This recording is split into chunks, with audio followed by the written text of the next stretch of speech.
Ok, ça, cet atelier-ci, c'est deux choses. In search of freedom, everyday resistance and the auction of block. Donc, In search of freedom, donc ça, c'est les grandes figures de la libération des Noirs qui se sont sortis de Tacna, là ils étaient. Donc, ici, vous avez Harriet Tubman. Arrête tout, man. J'avais fait un direct, franchement, que je regrette amèrement, où j'avais comparé une femme qui a été décorée au Cameroun à Harriet Tubman, qui a été décorée dernièrement à la Maison Blanche à Harriet Tubman. Ce fut une erreur, mais bon, comme on dit, c'est celui qui ne tente rien dans la vie qui ne fait pas d'erreur. L'erreur est normale. Donc, Harriet Tubman, voici cette dame. Donc, Harriet Tubman. Quand vous arrivez aux États-Unis, dans n'importe quel campus universitaire, vous étudiez l'histoire d'Harriet Tubman. C'est part of humanity, c'est important. Même si vous venez faire un doctorat, on vous oblige à étudier quand même l'histoire. Et donc on estime que entre 1800 et 1865, à peu près 100 000 personnes ont réussi à s'échapper de l'esclavage.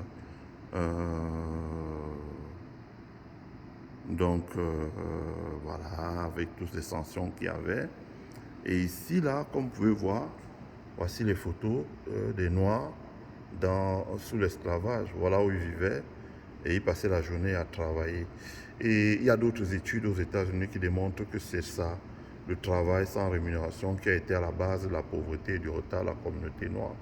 Ils ont travaillé longtemps pour ça. Voilà. Donc, Harriet Tubman, ici, comme je vous disais, escaped slavery in 1949. She returned to the South 10 times over the next 13 years to escort her family, friends and over 300 people for freedom. Voilà. Donc, elle a réussi à s'échapper du sud et elle est retournée là-bas 10 fois pour essayer de faire passer les gens pour qu'ils puissent arriver dans le nord et fuir l'esclavage. Voici Harriet Tubman. Voici Joshua Glover. Joshua Glover. Sorry is a run on the many American people escaping slavery. He's approximately 30,000 others used to underground rail to find freedom in Canada. Donc lui, il a réussi à s'échapper et lui, il a fait passer 30 000 personnes afin qu'ils puissent trouver la liberté au Canada. Donc ça, c'était des gens très courageux. Donc,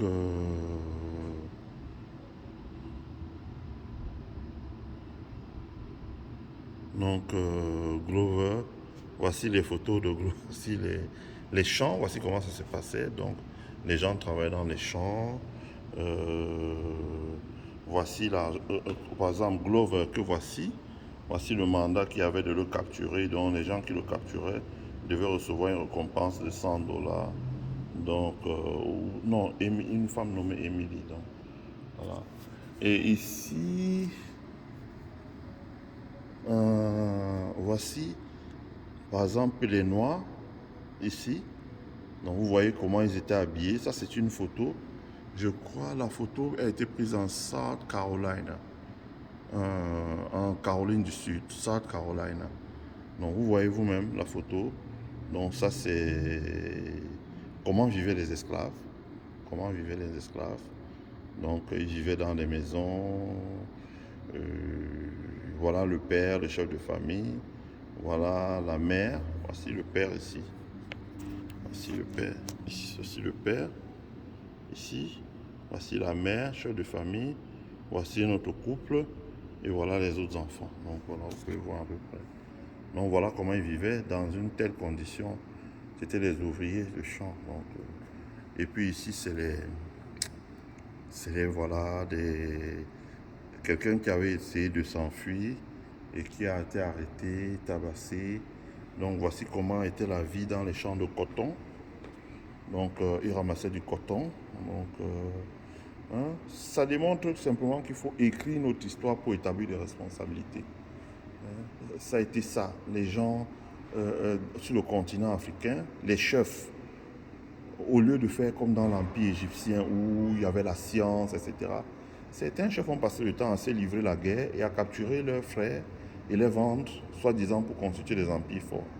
au contraire qui les a rendus vulnérables. Parce que vous allez voir d'autres études qui démontrent que ça a fait que la population africaine est passée de 1 milliard qu'elle était, l'Afrique a perdu 750 millions de personnes dans les guerres, dans les déportations et autres, et se retrouver à 250 millions. C'est ça qui a fait que la population de l'Afrique, qu'on appelle aujourd'hui subsaharienne, est tellement rétrécie. Donc, et ça continue. Prenez les Paul Biya au Cameroun. Combien d'enfants camerounais a mis sur le chemin de l'exil? Ce n'est que ça. Ce n'est que ça. Au Nozo, combien d'enfants Paul Biya a mis sur le chemin de l'exil en envoyant l'armée aller faire la guerre à sa propre population? Voilà. C'est quelque chose qui continue. Donc voilà, des noirs à vendre, des petits enfants noirs, etc. Donc voilà comment ça s'est passé. La vente des esclaves, donc Negro for Sale, Auction, hein, ça s'est passé à peu près sur un truc comme celui-là, comme ce que vous pouvez voir. Donc les gens montaient dessus et on faisait une auction, donc on vendait. Hein, il y avait une mise à prix, on vendait et puis c'était adjugé. Donc, on repartait avec les esclaves, donc c'est ça ici. Donc, voilà. Donc, pour dire que, au lieu de donner les leçons à l'Amérique, travaillons plutôt à créer des musées pour établir la vérité. Les archives sont ouvertes aux États-Unis ou aux Nations Unies. Les archives sont ouvertes en France, ils sont ouverts en Allemagne, ils sont ouverts au Nigeria. Il nous faut travailler aussi pour montrer. Hein. Donc, regarde l'Amérique, les gens sont face à leurs responsabilités.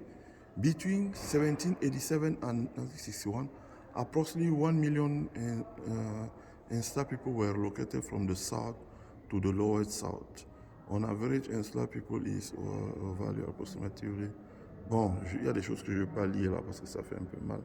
Mais c'est de ça qu'il s'agit. Voilà. Donc le prix, ce que le commerce a rapporté aux gens, 97 trillions, corrigé de l'inflation, c'est beaucoup d'argent.